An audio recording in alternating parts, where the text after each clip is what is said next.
Hello viewers, welcome to our channel. இந்த வீடியோவில் ரீசெண்டாக அமேசான் ப்ரைம் வீடியோவில் தமிழ் டப்போட ரிலீஸ் ஆகிருக்க ஹாங்காங் வாரியர்ஸ் இந்த மூவியோட ரிவ்யூ பற்றி தான் பார்க்க போகிறோம். இப்போ வாங்க இந்த மூவியோட கதையை பற்றி பார்க்கலாம். இந்த மூவியோட கதை என்னென்னா, 1980 காலகட்டத்தில் ஹாங்காங் சிட்டிக்கு நிறைய அகதிகள்லாம் வருவாங்க. அகதிகள்ங்கிறது யாருன்னா, நான் இருக்கிற நாட்டை விட்டு வாழ்கிறதுக்கு வழி இல்லாமல் இன்னொரு நாட்டுக்கு போகிறவங்கள தான் அகதிகள்னு சொல்லுவாங்க. அப்படி ஒரு அகதியாக தான் நம்ம படத்தோட ஹீரோவும் ஹாங்காங் சிட்டிக்கு வராரு. அப்படி வர்றது மட்டும் இல்லாமல், அங்கே சிட்டியில் வாழணும்னா நம்ம நாட்டில் ஆதார் கார்டு தேவைப்படுற மாதிரி அங்கே ஒரு அடையாள அட்டை தேவைப்படும். அந்த அடையாள அட்டை வாங்குறதுக்கு நிறைய பணம் செலவாகும். அந்த பணத்தை ரெடி பண்ணுறதுக்காண்டி ஹீரோ நிறைய முயற்சிகள்லாம் செய்வார். இப்படி போயிட்டுருக்கப்போ சில சந்தர்ப்ப சூழ்நிலையால் ஹாங்காங்கில் இருக்க வால் சிட்டின்னு ஒரு இடத்துல போய் மாட்டிக்குவார். வால் சிட்டிங்கிறது கேங்ஸ்டர், ரவுடிகள், டான் இந்த மாதிரி இருக்க ஒரு வட சென்னை அந்த மாதிரி ஒரு பிளேஸ். அந்த இடத்துல போய் நம்ம ஹீரோ மாட்டிக்குவார். அந்த வால் சிட்டியை டானாக இருக்கவர் பார்த்திங்கன்னா சைக்ளோன் அப்படிங்கிற ஒரு கேரக்டர் தான் அந்த இடத்தோட டான். அந்த இடத்துல போய் நம்ம ஹீரோ மாட்டினதுக்கப்புறம் அந்த ரவுடி கேங்கில் சேர்ந்து சின்ன சின்ன வேலைகள்லாம் பார்த்து அவருக்கான பணத்தை அவர் சேர்த்துக்கிட்டு இருக்காரு.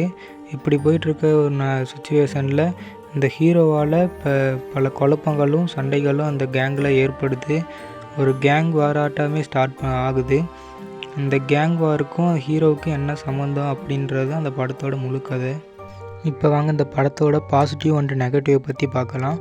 ஃபஸ்ட்டு பாசிட்டிவ் பற்றி பார்க்கலாம். பாசிட்டிவ்னு எடுத்துட்டிங்கன்னா, இது ஒரு ஆக்ஷன் த்ரில்லர் ஃபிலிம். அதுக்கேற்ற மாதிரி படம் முழுக்க ஆக்ஷன் மட்டும்தான் இருக்கும்.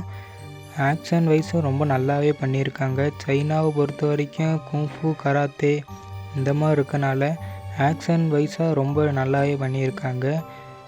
கேரக்டர் டெவலப்மெண்ட்டும் நல்லாவே இருக்குது. ஒவ்வொரு கேரக்டரோட எமோஷனும் நல்லாவே கனெக்ட் ஆக முடியுது. படம் 2 hours கிட்ட ரன் ஆகுது. 2 hours ஃபைட்டு மட்டும்தான் படத்தோட மெயின் கான்செப்டாகவே இருக்கும். தமிழ் டப்பிங்குமே நல்லாவே பண்ணியிருக்காங்க. 1-2 கேரக்டருக்கு மட்டும் தமிழ் டப்பிங் கொஞ்சம் பரவாயில்ல அப்படின்ற ஒரு அளவுக்கு தான் ஃபீல் கொடுக்குது.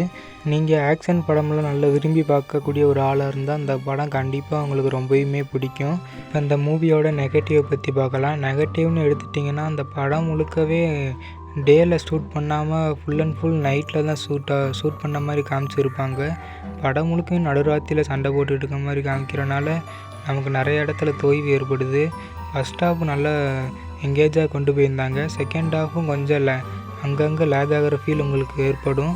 இந்த படத்தில் வைலன்ஸ் ஜாஸ்தியாக இருக்கனால இந்த படத்தை நீங்கள் கிட்ஸோடவோ இல்லை ஃபேமிலியோடவோ பார்க்குறத தவிர்க்கிறது நல்லது.